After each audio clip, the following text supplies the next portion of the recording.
여러분,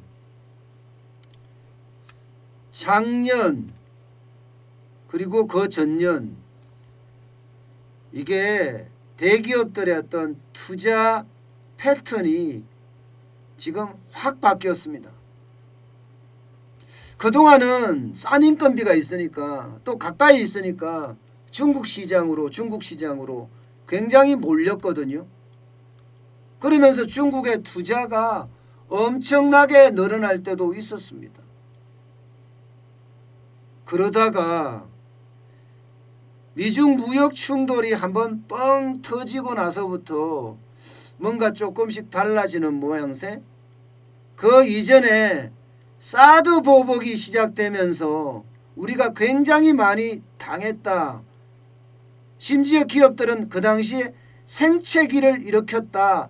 이렇게 생각을 하면서 이게 투자의 어떤 방향성을 지금 확 바꿔가고 있습니다. 중국이 아니다 이거죠. 중국이 아니다. 지금 점점 다른 나라 쪽으로 바꿔가는 모양새예요. 당장 보세요. 규모도 굉장히 화끈해요. 한번 투자했다 하면 조 단위로 미국에다가 그냥 세게 투자합니다. SK그룹, 인텔 반도체 사업부 인수했죠.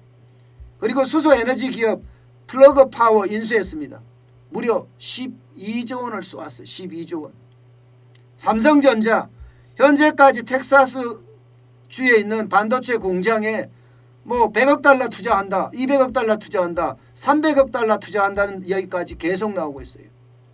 그러면 적게는 11조에서 많게는 33조까지 투자하겠다는 거 아니에요. 제일제당 미국의 식품업체 슈완스라는 거 인수했죠. 2조 들였습니다. 2조. 뭐 투자했다 그러면 2조, 3조예요. 그야말로 난리가 아니다는 거죠. 난리가 아니다. 지금 미국에 대한 투자는요. 점점 지금 커지고 있다. 이렇게 지금 봐야 돼요. 사드 보복 때 워낙 당해서 롯데 같은 경우는 완전히 유통사업 자체가 철수해버렸잖아요. 그러니 중국에 질렸다 뭐 이런 표현까지 나올 정도예요. 그들은 뭐 언제든지 한 기업을 쫓아내는 것은 우습게 아니까 저기 투자했다가는 있는 돈 없는 돈 다 날리겠구나 이런 우려감도 지금 표시를 하는 거죠. 그러면서 중국 투자에서 미국 투자로 그 외 국가 투자로 계속 바꿔가고 있습니다. 여러분 지금 대한민국이 해외 투자가 늘어난다는 거, 그것도 해외 직접 투자가 늘어난다는 거, 이거 사실 좋은 모습은 아닙니다. 지금 2019년에는 보면요 역대 최대입니다.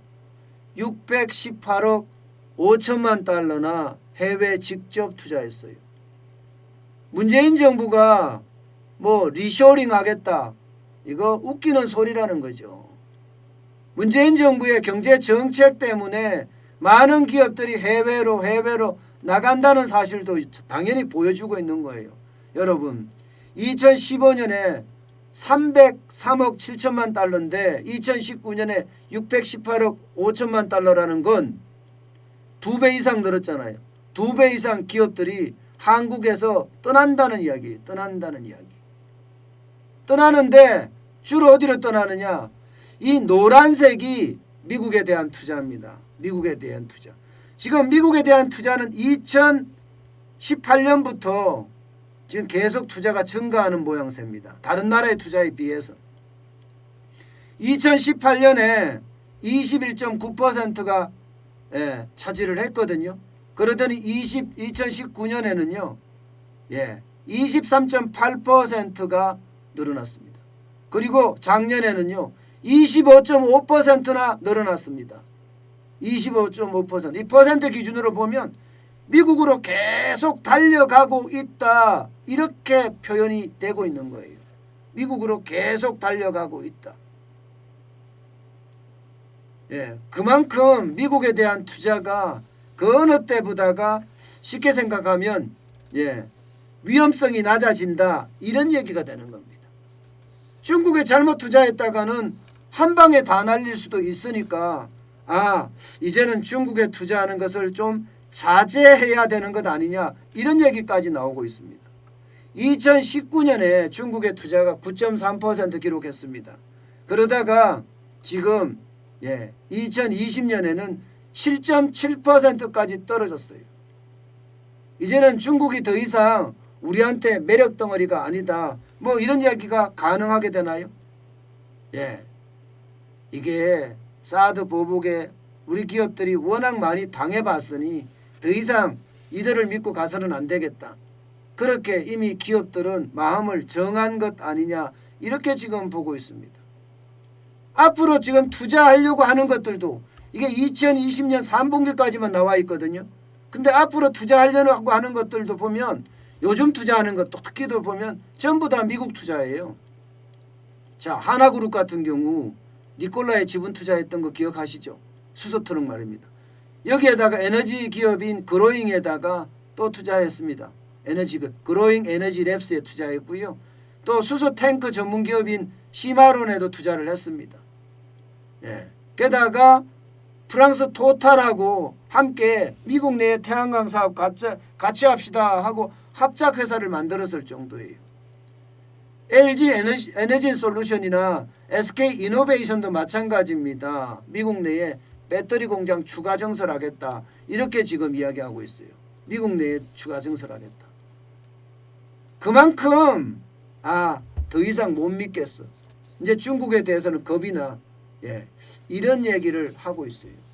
물론 미국에 대한 투자라는 게 바이든 대통령이 당선이 되고 나서 정책 자체가 Make it America예요. Make it in America. 무슨 말이냐? 미국에서 생산한 제품을 써라. 이게 지금 바이든 행정부의 큰 어떤 틀이거든요. 때문에 한국 입장에서는 미국에다 많이 투자한다는 그런 이야기도 있습니다. 그렇지만 분명한 것은 미중 무역 충돌이 일어나면서 지금 우리 기업들은 선택을 미국으로 하는 것 아니냐. 여기에다가 사드 보복의 경험을 우리는 되살려서 더 이상 여기는 안 되겠다, 차라리 미국이 아니더라도 베트남이나 인도나 인도네시아나 말레이시아로 가겠다, 뭐 이런 생각들, 아니면 동유럽으로 가겠다. 이제는 더 이상 중국이 투자의 어떤 1등은 아니다, 아무리 가깝더라도 위험성이 크기 때문에 더 이상은 무리다, 뭐 이렇게 생각하는 것 아닌가 싶습니다.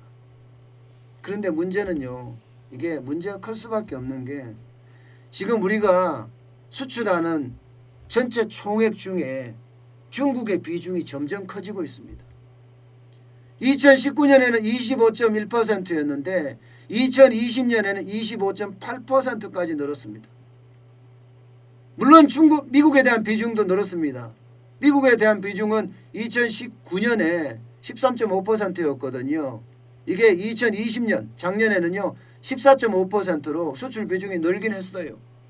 그러나 중국에 대한 비중이 워낙 크기 때문에 지금 현재 이 모양새가 앞으로 계속 갈란지는 좀 더 두고 봐야 되는 그런 흐름입니다. 결국은 미중 충돌로 또 거래 싸움에 새우등이 터지는 것 아니냐. 지금 분명히 중국은 우리 기업에게 보여줬어요. 사드 보복으로. 롯데가 중국 사업을 완전히 철수할 만큼 완전히 철저하게 망가뜨렸거든요. 그렇게 됐을 때 과연 어떻게 될 것인가, 참 고민이 많을 겁니다. 삼성전자 같은 경우는 미국의 텍사스에도 투자하고 중국에도 투자하는 그런 이중적인 모습을 보이고 있거든요. 어쨌든 지금 흐름은 중국이 아니다. 어떻게 하든 좀 벗어나겠다. 그래서 미국으로 가자. 이렇게 하는 게 요즘 대기업들의 흐름이라고 이야기할 수 있습니다.